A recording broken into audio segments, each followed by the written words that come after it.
মাত্র ২৪ ঘন্টার ঘোষণায় শহীদ আবু সাইদ কনভেনশন হলে আয়োজন করা হয় জাতীয় নাগরিক পার্টি এনসিপির ঢাকা মহানগর ও ঢাকা জেলার সমন্বয় সভা।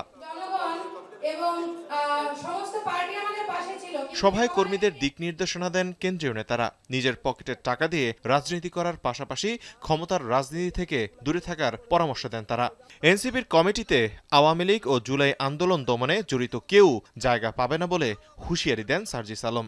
২৪-এর অভ্যুত্থান পূর্ববর্তী সময়ে আওয়ামী লীগ এবং তার যে কোনো অঙ্গ সংগঠনে পোস্টেড ছিল এমন কেউ এনসিপির কোনো আহ্বায়ক কমিটিতে আসতে পারবে না। সেকেন্ড, এই অভ্যুত্থান বিরোধী, জুলাই বিরোধী যে কোনো ধরনের অনলাইন অফলাইন অবস্থান ছিল এইরকম কেউ এনসিপির কোনো আহ্বায়ক কমিটিতে আসতে পারবে না। যে বিতর্কিত নির্বাচনের দিকে ইলেকশন কমিশন যাচ্ছে, ইলেকশন কমিশন একটা স্বৈরতান্ত্রিক একটা ইলেকশন কমিশনে রূপান্তরিত হয়েছে। আপনারা ইতিমধ্যেই জানেন আমাদের যে ইলেকশন কমিশন স্পাইনলেস একটা ইলেকশন কমিশন। এই ইলেকশন কমিশনকে গনিমতের মাল হিসেবে নাসিরউদ্দিন ভাই ইতিমধ্যে বলেছে রাজনৈতিক দলগুলো ভাগাভাগি করে নিয়ে গিয়েছে। কর্মীদের দিক নির্দেশনা দেওয়ার পাশাপাশি আলোচনায় উঠে আসে জুলাই সনদ ও নির্বাচন। এনসিপি নেতারা বলেন, জুলাই সনদের আইনগত ভিত্তি না হওয়া পর্যন্ত স্বাক্ষর করবে না দলটি। আওয়ামী লীগ ও জাতীয় পার্টিকে নির্বাচনে অংশগ্রহণ করতে দেওয়া হবে না বলেও হুঁশিয়ারি দেন তিনি।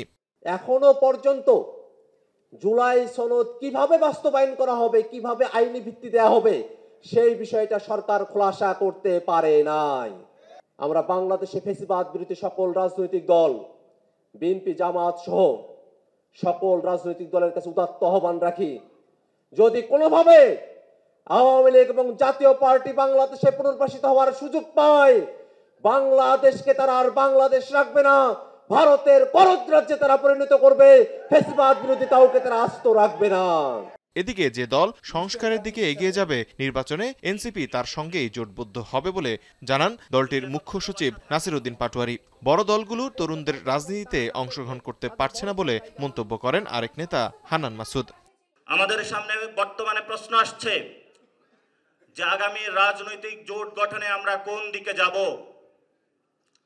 আমরা বলি যে জনগণ সংস্কার চায়, জুলাই সনদের আইনি ভিত্তিতে বাংলাদেশে নতুন একটি সংস্কার প্রক্রিয়ার মধ্য দিয়ে যারা যাবে আমাদের আগামীর জোট তাদের সাথেই হবে। আপনারা 90-এ 96-এ 1-এ 8-এ আপনারা সরকার গঠন করেছিলেন, এমপি হয়েছিলেন, মন্ত্রী হয়েছিলেন, তখন আপনারা তরুণ ছিলেন। এখন আমরা তরুণরা এসেছি, এবার ইনশাল্লাহ এই তরুণরাই নেতৃত্ব দিবে এবং আপনারা পরামর্শ দিবেন পিছনে থেকে ইনশাল্লাহ। এ সময় গুমের সঙ্গে জড়িতদের সাব জেলে রাখা নিয়ে সমালোচনা করেন এনসিপি নেতারা। অন্যান্য যারা কয়েদি রয়েছে তাদের যেভাবে হাজিরা দিতে হয় আপনারা সেভাবে হাজিরা ফেস করতে হবে। তৌহিদুল তারেক, এখন, ঢাকা।